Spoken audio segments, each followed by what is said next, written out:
When he smashed my laptop, he smashed the wrong future. The crash echoed through the living room. My father's hands gripping my laptop, slamming it down on my head so hard I saw white.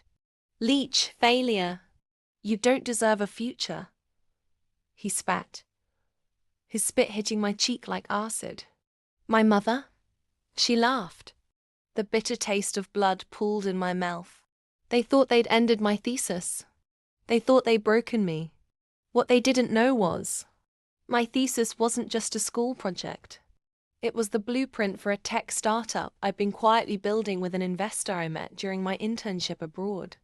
The real files, prototypes, and designs, all hidden in an encrypted cloud, untouchable. I didn't scream, I didn't cry. I smiled, because they had no idea they'd just become the villains in my success story. 2 weeks later, I walked into my thesis defense, a brand new laptop in hand, courtesy of my business partner. I delivered my work flawlessly. I didn't just pass, I graduated top of my class.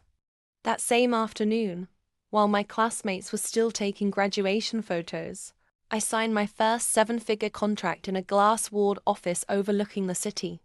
That's when I started planning. Not for revenge that would make me feel better, but one they would remember for the rest of their lives. A month later, I sent them an invitation. A family dinner.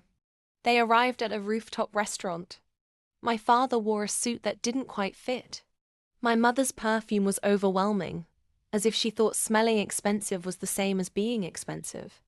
Halfway through dinner, I stood up.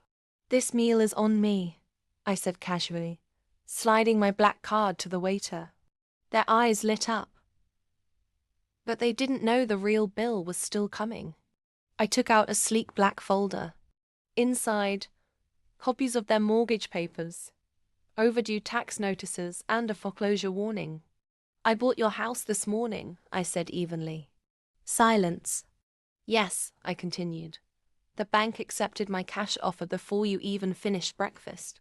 Which means as of today, you're no longer the owners. You have 30 days to vacate." My father's mouth opened, but I cut him off. "Oh, don't worry," I added sweetly.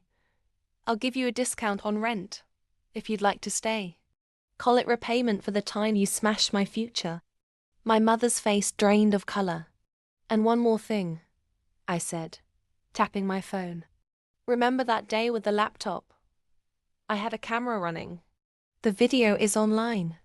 4 million views so far and counting." The waiter returned with champagne.